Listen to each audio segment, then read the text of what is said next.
There we go. Craig is in. Podcast is started. Actually, send out the ping. Okay, so this is going to be a really interesting review because, no offense to these episodes, they were all kind of like almost predictable, especially the last one. Yeah. We all saw that tribal. It was quick. Yeah, that's an understatement. But starting off strong with episode 4, this is Meredith's boot, who I think we all saw going, but she put up a fight, to say the least, garnering the OTTN. Oh yeah. She what did she do? She got the worst score on the um on the challenge. So what pisses me off about this, and I'll be candid, is she sort of blames production a bit.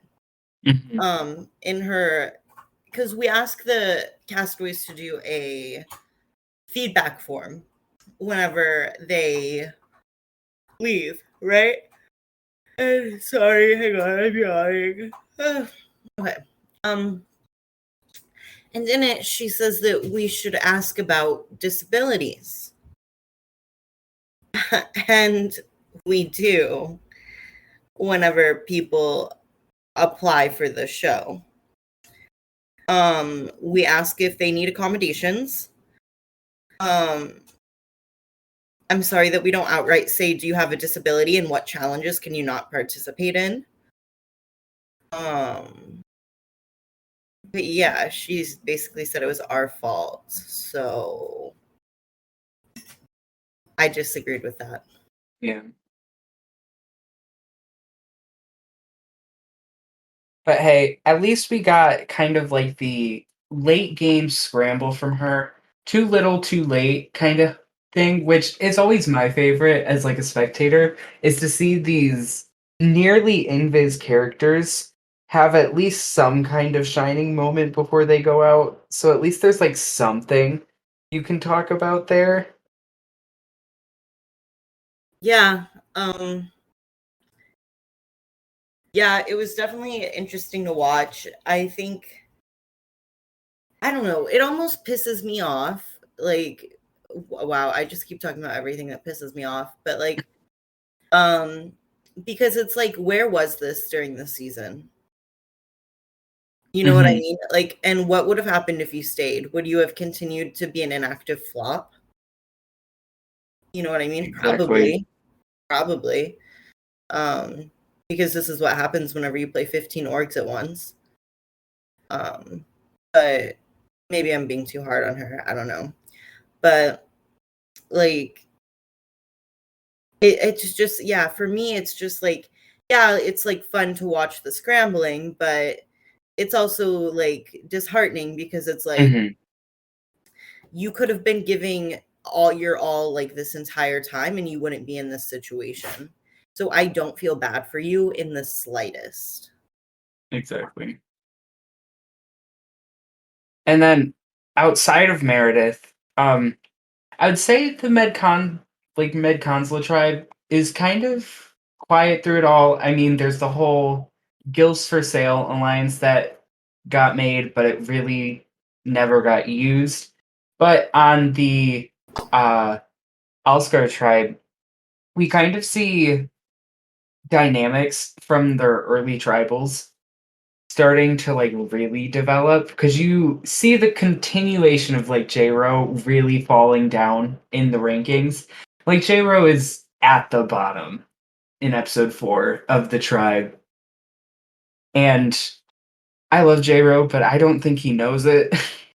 Oh, absolutely not. He is not self-aware in the slightest. He thinks that Sun and Goofus are on the bottom. Which Goofus I find is in a great spot, actually. Oh yeah. And I would say this is kind of the episode where Boofus starts his climb. to the Yeah. top. And then also Court and Rose, they created an alliance with Bufus, I believe. I think that was the one. And it's kind of their beginning of the power duo they have.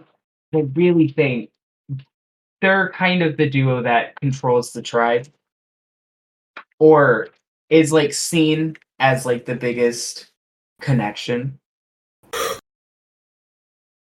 And it really fades like directly into episode 5 where they get targeted by a couple different people, which also led to the ejection of Ella. Right. But because you already had Shoddy looking at those two as a power duo, and without Ella, he was already looking at all of the girls and knew that they were tight and was looking at booting one of them. I think Ella was going to be the vote or was going to be pushed as the vote before the whole uh, cheating happened. Mm-hmm. I also have written down that this is the continuation of the fall of J-Ro, even though it's not a fall, he was already at rock bottom, but also Sun is kind of squarely put in the bottom with J-Ro. Like, at this episode, it's clear that J-Ro's the boot if they lose, but then next would be Sun. Yeah. And Sun knows it. Yeah. And it sucks to see because Sun is trying his hardest this season, but it just doesn't seem like he's being let. And I didn't know that. There we go. Now Craig's going. Okay. So I've got the first chunk. There's going to be some kind of gap in this now, but oh well. That's okay. But But yeah, I've had people like get mad at me for offering a cash prize and say that I should expect cheating because of it. And I think that that's bullshit. yeah, Because no, that's why can't I offer a cash prize? You know what I mean? Like, I don't think that I should have to expect it. You know what I mean? I think that I should continue to expect the good in people because that's who I am. Like, I think it's obviously good to be cautiously aware, but to just automatically assume that everyone is cheating, no, that's just not my style. yeah. We also got a question about what happened season 1 with the cheating. Oh, so season 1, there was a girl named Charlotte, and she well, I think she was an NB. I don't know exactly her gender, but anyway, she basically, there we had like these advantages in a warehouse twist or whatever, or in a like in like this twist thing, and she sought outside help to get someone else to solve it for her. So that's one thing that she did. And he told on her because he had a crush on her and she didn't like him back. So he got mad and threw a temper tantrum and told on her. And then also we had a loved ones challenge and it was emoji charades. And so apparently her and the loved one were in a call together and the loved one just told her all the answers over the call. So she won. She got every single one correct and won. And then she also had a spectator, a trusted spectator who was very active in the community, feeding her information. It wasn't like super game breaking information. It was just like who was likely to win the challenge and like what we thought about certain players. But like it was still information that was being leaked. So yeah, that's what she did. Yeah. And she's like banned from org portal. Like she has an org portal blacklist and everything for it. Deserved. Well deserved. Speaking of, I have to file one against Ella. Oh, Ugh. yeah.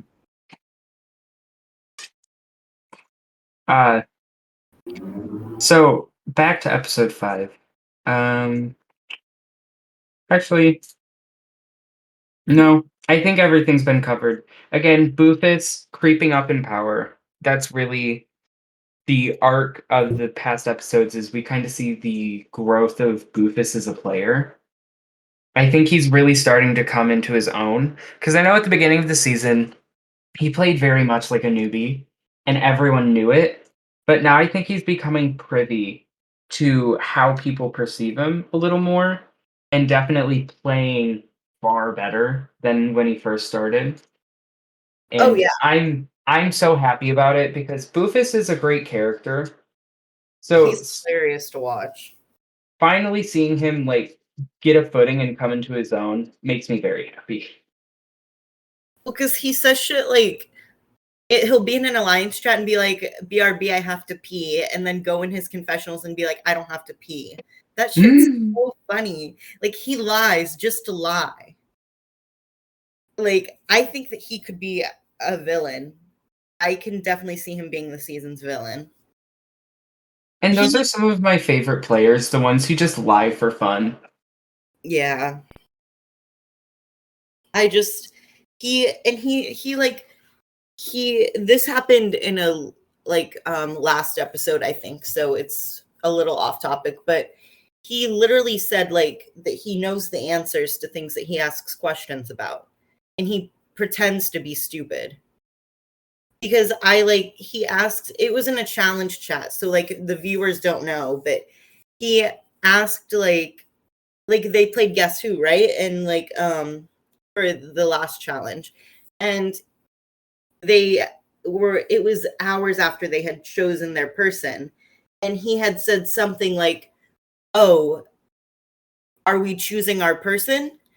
And I like did the like, I don't know, I like did some annoyed reaction, and he then went in his confessional and he was like, "I know that we aren't choosing our person, I'm acting dumb on purpose." And I was like, "Oh shit, that makes sense." But it just like he's like so smart about it while being so dumb, and it's just like a genius tactic that's so fun to watch because everyone really does see him as just this fucking idiot. Like And they do. it's such like he's a such good foil to J-Ro, who also everyone kind of sees him as a not that bright of a player, but he completely feeds into it and he doesn't realize it at all. Well, And yeah, the it's difference between Boofus and J-Ro is that J-Ro is actually an idiot player. He's not an idiot yeah. as a person, he's an idiot as a player. Oh yeah. Like he has zero reads on the game. Like the man never knows what the fuck is going on, but swears up and down he does. And then episode 6, we see yet another player love Uni to death. Terrible read on the game right there, Oh yeah, with the whole greed. So episode 6 was probably the most eventful episode yet, I would say, with the amount of drama that happened. yeah. Because greed was soon closing out, and we were about to see a what A joint 15-person rival. tribal, which would have been iconic.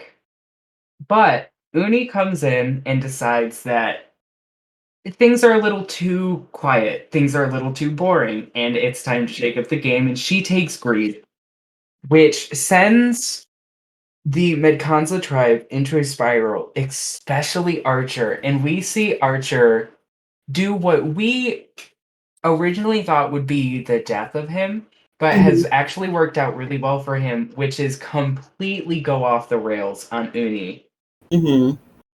causing what I would say the first fight in the biggest fight of the season happening in Tribal. We see LaFleur kind of join in, and then everyone else in confessionals pretty much agreeing that it was a pretty bad move on Uni to take the um, greed. And then we see Uni, who was a contender for most of the season, completely fall. Yeah. That's the most wild part about it is Uni was literally a contender. And then she blew up her game in that moment. All because she was bored. All because she was bored. I know. Big move itis is such a thing.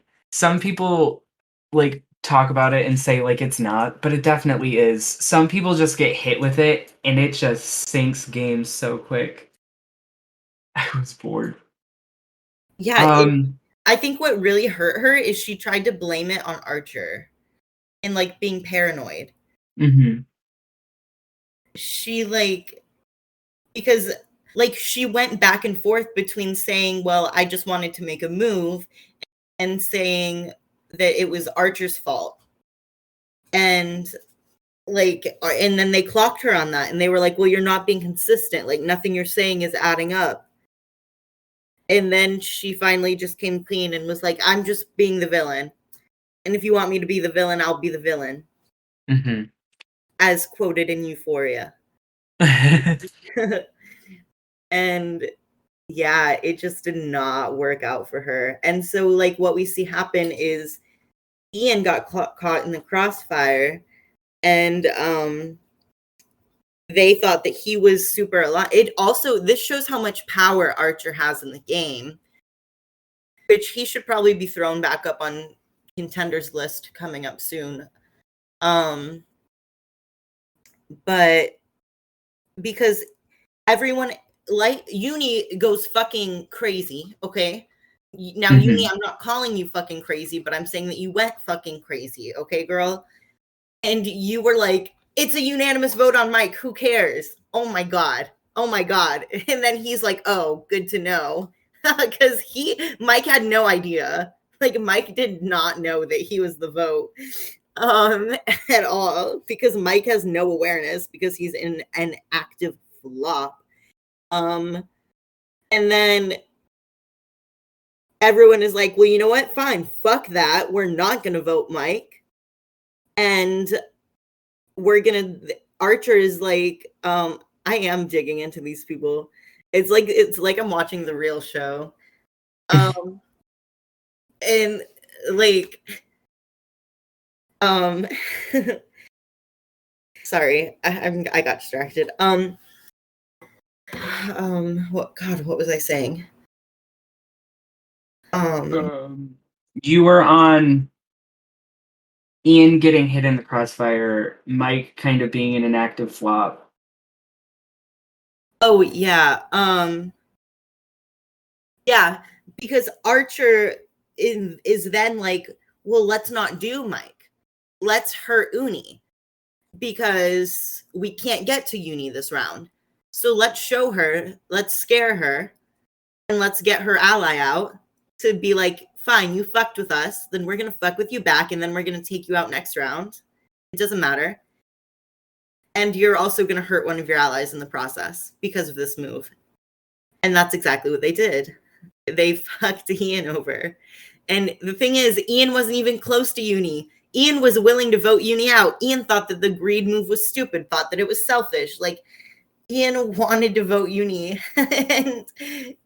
But they thought that they were close. So, and what sucks is that Ian was actually getting himself into a good spot because of the bloodbath and his connections because of it, but all because of Uni. That went right out the window, and because of Archer's hold on the game. And I was so excited for Ian because he was slowly starting to ramp up, and I could see the game he was going for, and it was going to be so good. And I was so happy to see that an inactive was going to be taken out with it, with Mike going, and I was like, okay, we're finally getting somewhere. And then no, Archer makes what, like 3 alliances that episode. Yeah, he went crazy with the alliances. And I'm just waiting for all of this to come back and bite Archer in the butt, because that was some major overplaying on his part. Oh yeah, like no the reason the reason Archer is not on the contender list on Etchic anymore is because while he is going to make it far, I think he'll make it to like 5th place. I do not think he's going to win. No chance he's going to win. You've got players like LaFleur, who is super close to Archer and has been like his right hand. I can't see LaFleur ever taking Archer to the end with him. Not a chance. No, but he definitely uses him as a shield. Oh, yeah. But Archer's strategy, I think, is to be the shield. And if I recall correctly, he is good at challenges, which we can see by him taking control of every fucking challenge in pre-merge. Literally. And that could be another tick on his record. Going into merge, having this weight on his back now of, you carried us in all of these challenges. We know you're good, so why do we want to keep you when we know that you're going to win stuff? Right. Yeah, I don't understand his game at all, but he's like so arrogant that like game-wise that he has to be the leader. He has to be. He puts himself in this position, and I feel like he gets really uncomfortable whenever that position is threatened. Mm-hmm. He doesn't like to not be in control, which we see with the uni vote. Yeah. Because uni has a very good point. Archer was never in trouble. Like, I understand that they were mad because they'd be down numbers. But like Archer wasn't in trouble. I know. And then not only do we see the fall from grace for Uni, but we also see the fall of Average, who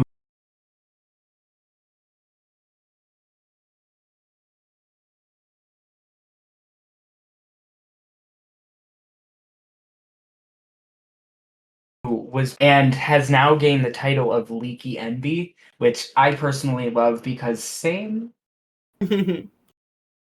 Yeah. But it's going to be an interesting thing to see if they go to another tribal. It's going to be between Mike and Average, and I think Average is in some deep trouble. Honestly, I agree, which is another interesting thing because Average has been a consistent contender. But literally all Average had to do was not tell Ian. That's it. That's it. That's all they had to do. That's their one job. And what did they do? They told Ian. Mm-hmm. Like, see, this is what I don't understand. Maybe it's because I play like a villain. But I don't give a fuck about pre-merge feelings. Okay? Like, Mm-hmm. I don't care. I have no jury management at this point. Like, yeah, if you're an ally of mine, it sucks that like you're going home, but I'm not ruining my game to save you. Like, I'm sorry, but you got to go if you got to go. Like, this literally happened in a game that I'm playing in another org. Like, one of my allies went home. I tried briefly to save him. I saw people were not budging. I said, okay, that's it.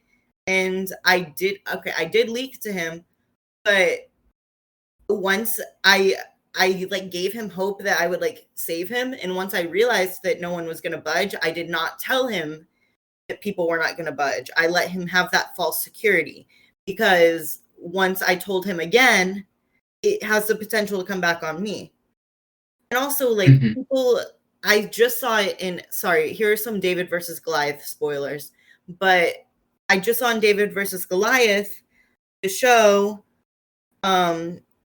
where Angelina told Elizabeth that she was the vote, and fucking Elizabeth went to tribal, blew that shit up, and tried to get Angelina voted out for telling her. So that shit could happen. Like, I'm sorry, but you have no loyalty to these bitches pre-merge. No loyalty. I don't care. You are dead meat to me pre-merge. You are literally a piece of meat to me. I'm sorry if that's harsh, but it's the truth. And you know what? I don't care if that's how people feel about me pre-merge. I've been cut pre-merge. That's okay. Yeah. But that's how you have to think about people, unfortunately, if you're going to make it far in this game. You can't have feelings in this game. You can't. I've like, And then, sorry. no, I mean, I fully agree. Pre-merge is not about who you're voting off, it's about who you're connecting with. Yes. You, like, once I find a single hole in a ship, I jump it. Like, love you. If we work together, love you, but it's me. It's I'm preserving myself. Always. Always. Always, always, always, always, always.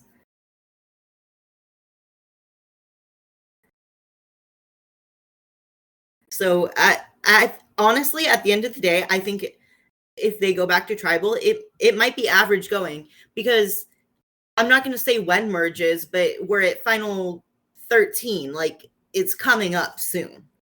Okay? Obviously, at some point. It's coming up in the next few episodes. So I personally think Mike is going to make it to merge, and Mike is going to get dragged to the end as a goat. Because he's inactive and everyone can beat him. That's what I think. Unless he pulls a Michael Cat from season 1 and suddenly becomes active. Well, even then, Michael Cat received 0 votes at Final Tribal Council, so I don't know about that. But suddenly becomes active at F5. I don't know. But yeah, like, but people right now, like, if you look at the trust rankings, Mike is sitting at like number 3 on most of everyone's trust rankings for doing nothing, for literally just fucking existing. He's sitting at number 3 on everyone's trust rankings. Yeah. That is unbelievable. And it makes me mad because they're keeping an inactive in the game.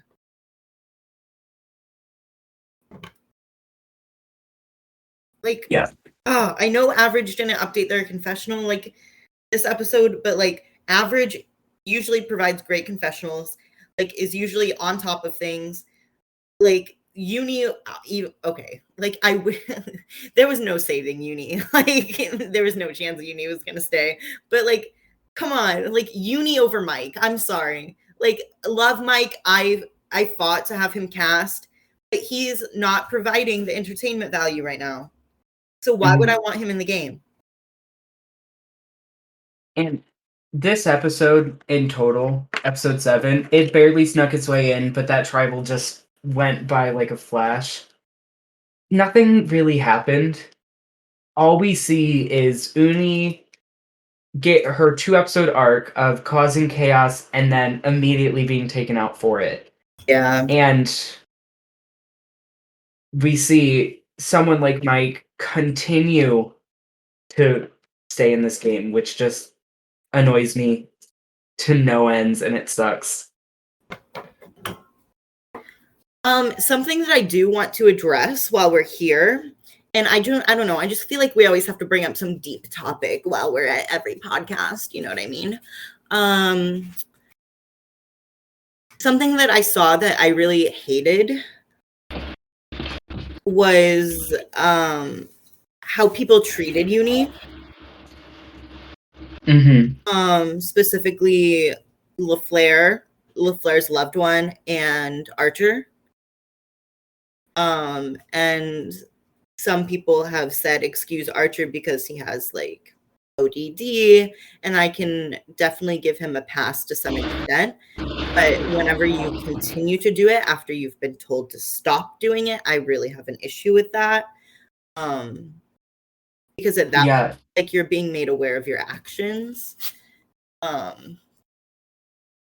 was my one problem, was Archer is kind of the main one we were talking about, but also LaFleur was the one who tipped me off on my first original, like calling it out in his confessional, which is closed to most specs, so I won't repeat what he said, and I wouldn't want to anyways.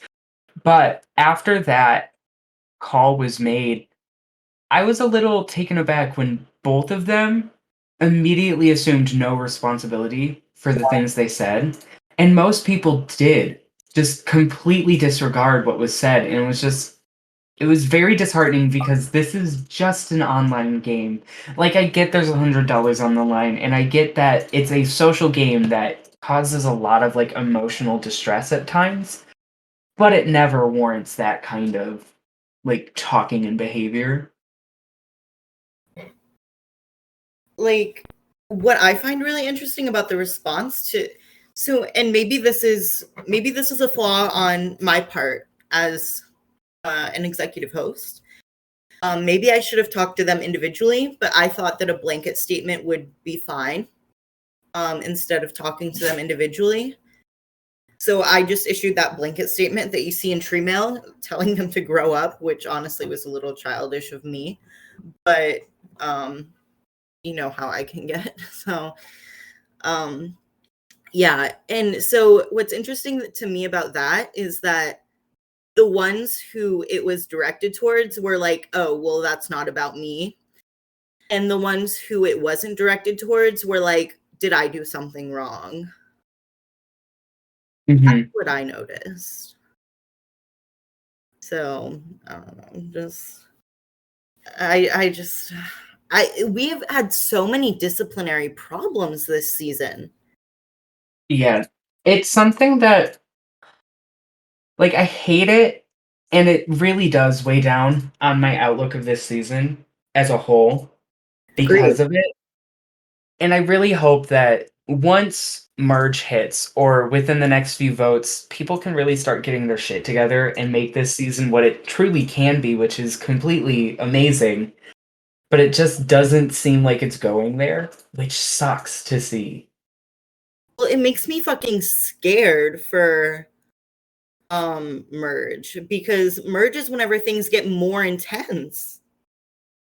Exactly. You know what I mean? So like And if people are we've already already acting out, seen people completely go off the rails on votes, and it's just like, what are you gonna do when it's you on the block then? I know.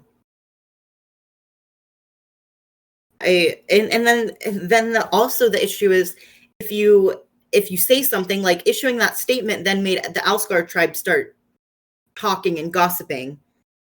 So that causes real in-game effects. So who knows? Then maybe if they swap or if they merge, like they'll start talking and be like, "Oh, do you know what this was about?" Like everything's connected in these games, and that's the issue. And like they think that it was Ian who went off the Mhm. rails, but I can't say no, it wasn't Ian. You know what I mean? Because that affects Yeah. the game. And it's just so irritating. But yeah, I was so disappointed in that behavior. And like, because I get it. Like, I am in an org right now. I'm on jury. It's like ending, and it's one of the most toxic orgs I've ever played. And there was so much queer phobia. It's the I don't know if you were watching the chat earlier. Um, whenever it was in the Medkins Law challenges chat where I was Mhm. talking about like the where I made an all queer alliance and like they were getting mad because I left the straights out of it.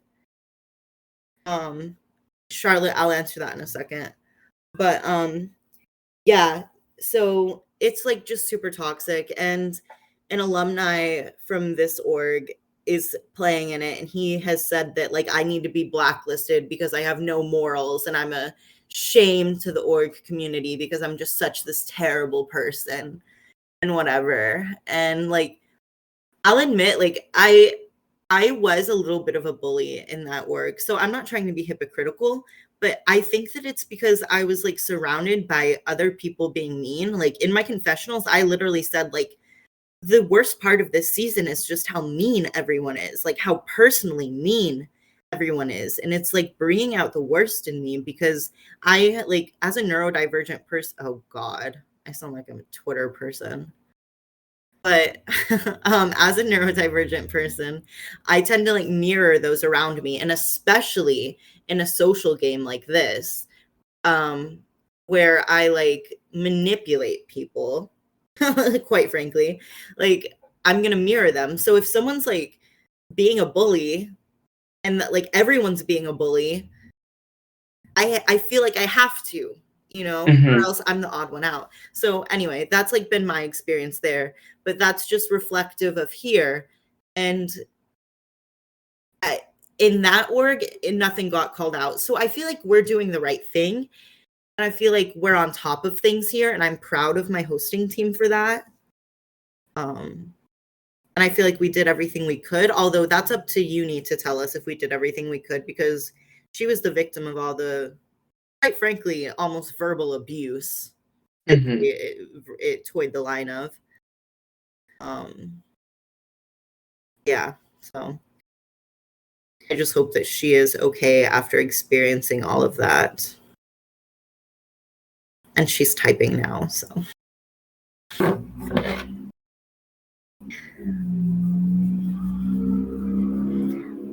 All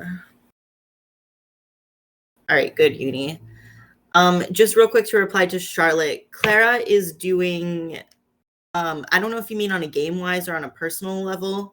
She doesn't talk in her confessionals, so I don't know. But I think she's doing well from a game standpoint. Like, she's with the girls. Like, she's the third wheel on the Rose and Court alliance. So she's protected. She's gonna make merge probably.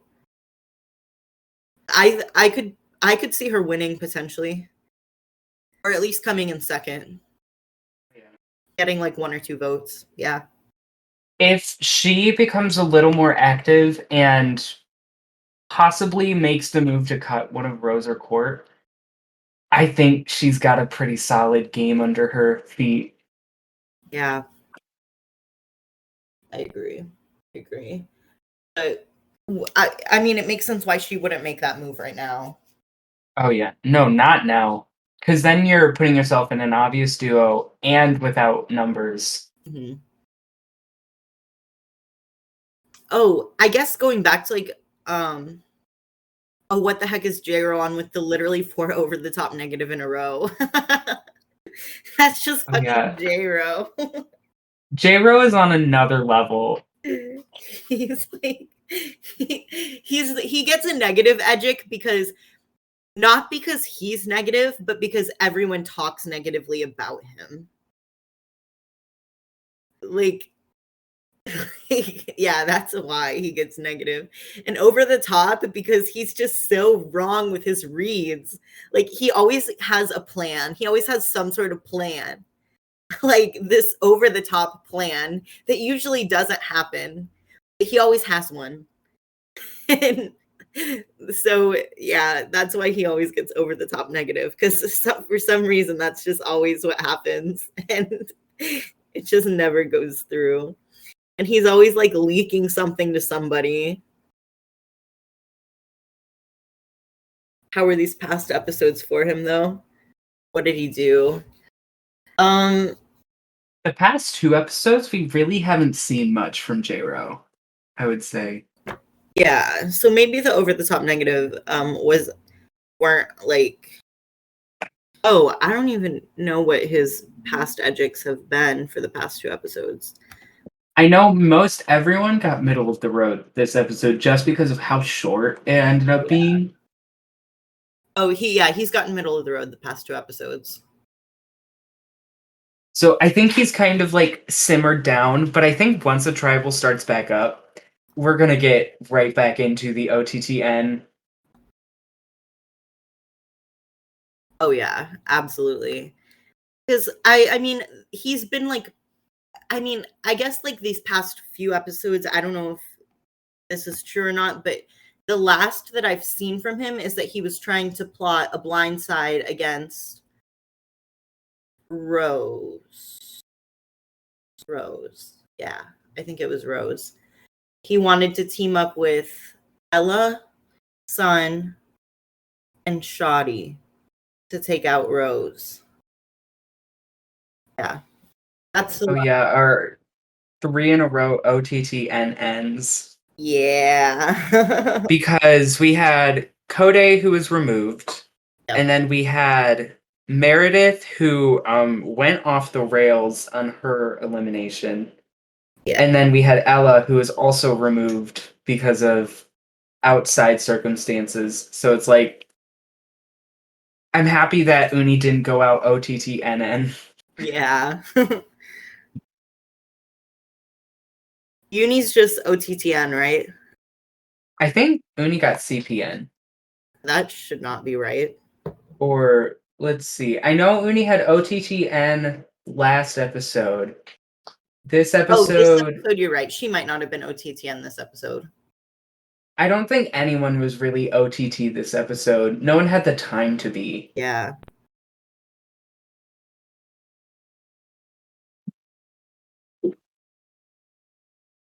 Mike's under the radar, I think. The difference between Under the Radar 1 and Invisible, Under the Radar 1 means that they probably talked in their confessional like once.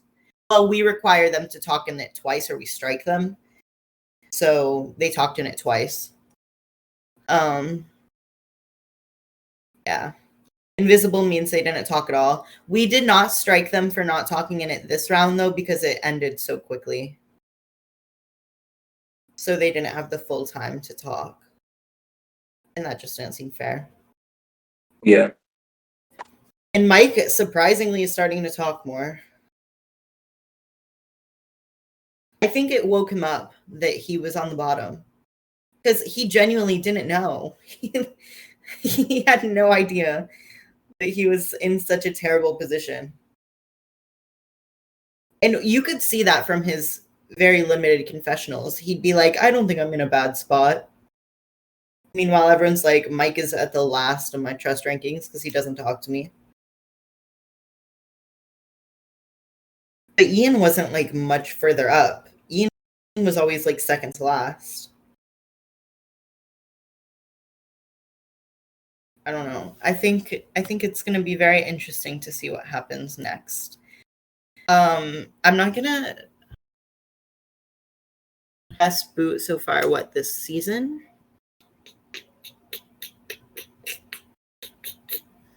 I don't know. What do you think, Lex?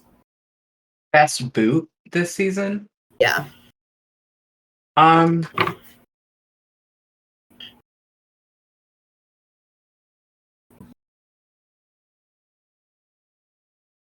Oh, I don't know. Because so we've got 3 that are completely out. So it's between Elk, Curtis, and Uni for like the best. Well, yeah. I would say those 3. And then Elk went out first boot. It was pretty clean cut. We haven't had any split votes yet. Mm-hmm. Everything's been consensus. And I mean, the last vote was the most consensus vote ever. Well, Average didn't vote. Well, I think Average would have followed suit anyways. Yeah. Maybe it's best that Average was napping, so they couldn't do any damage.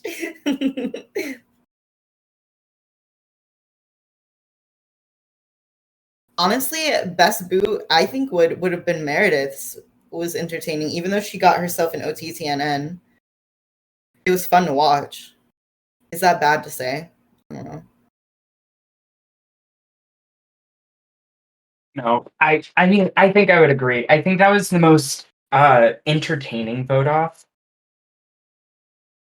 comparatively to everyone else. Though I think we're gearing up to get some entertaining boots because you can see in Alscar, we've got J-Ro, who's going to be an easy boot, but then past that, you've got some interesting dynamics forming under the surface.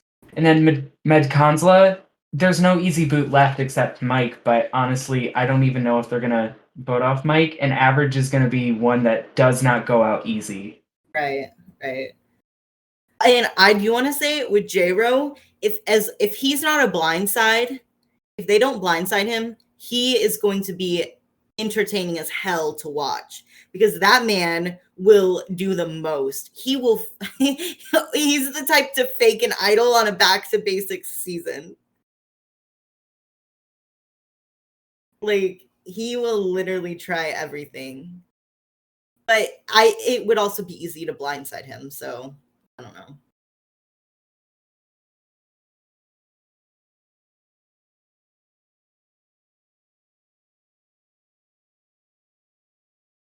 Most insulated right now? Huntress, I think. Oh yeah, I think Huntress is the best contender for the win. And I mean, it shows on our Edgic as well. She's number one. Yeah, she has no enemies whatsoever. She hasn't made a single alliance. She just falls into them. Everyone loves her. She literally just vibes and goes along for the ride and is in such a great position just for being herself and not doing a thing. And she stays out of the drama. Mm-hmm. I stan Huntress. Oh yeah, me too. Because in these moments of drama and stuff, she usually is the lightheaded, the level-headed one, and she restores order because she's a very like pro social justice person, so she doesn't let people get away with shit. Honestly, I'm surprised she wasn't more vocal whenever people were being mean to Uni. But she also has a lot going on in her personal life, so I do get it. And I'm not saying that it was her responsibility whatsoever. But that's a big reason why I stan her. Like, also just on a personal level, like she fucking bought my book and read it in one day. She's incredible. She's so cool. She's had every color of the rainbow in her hair. She's so cool. I don't know. I'm even under her spell. Like I talk to her about everything. She's like literally the mom friend. Mm-hmm.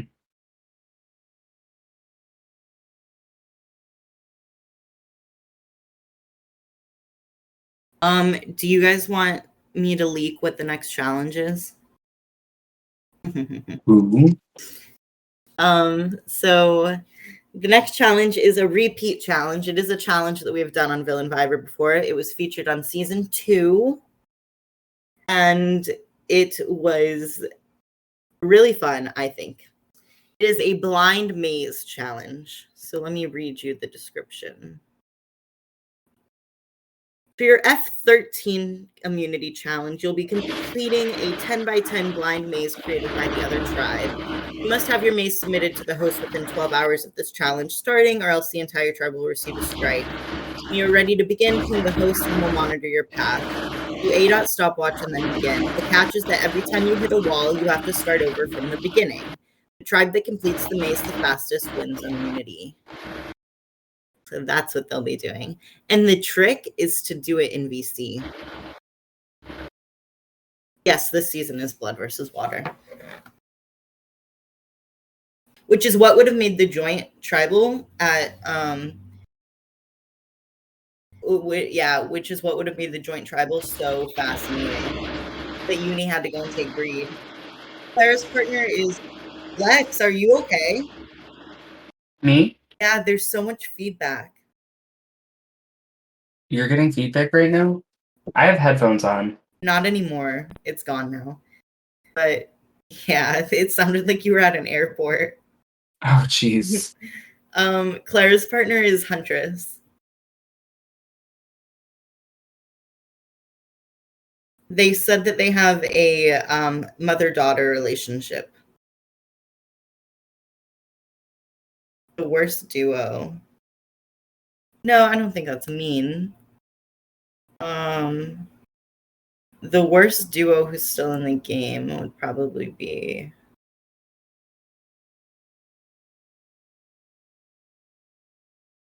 one of the ones who don't know each other. So I don't know. Are any of those still in the game? I think all the duos who don't know each other are gone. Court still has her partner, who is Archer. Clara still has her partner. Rufus does not have his partner. Rose has her partner. J-Ro does not have his partner. Oh, just the season in general? That's hard to say because I'd say it would be any of the ones who just didn't know each other. Yeah.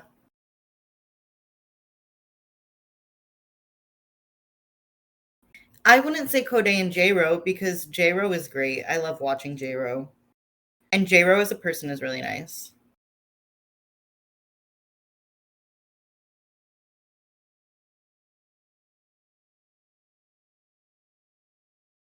I mean, yeah, you have a good point. Sorry, the question is, wait, then how is it blood versus water if there's no connection?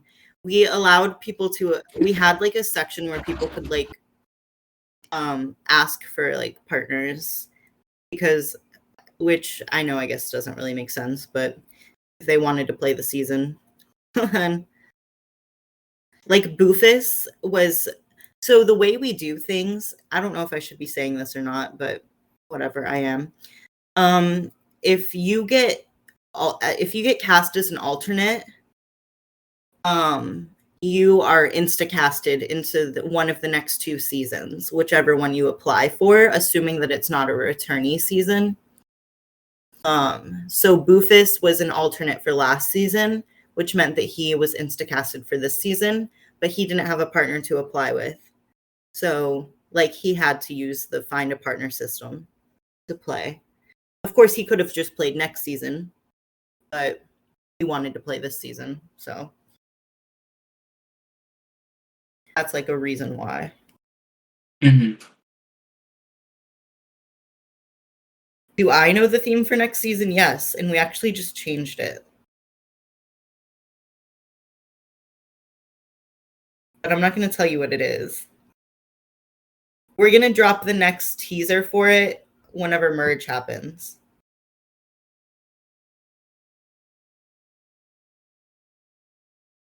It's fun, I'll tell you that.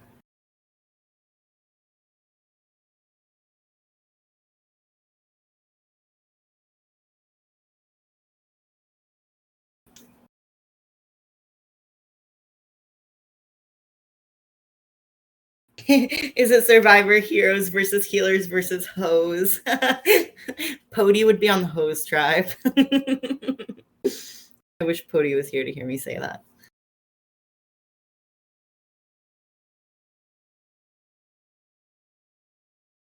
Are you talking about Danganronpa, Brian?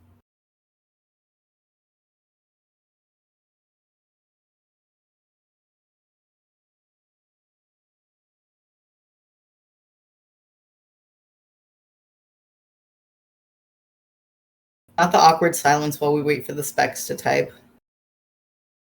Yeah, sorry. I'm currently in FTC that is like hopping off right now.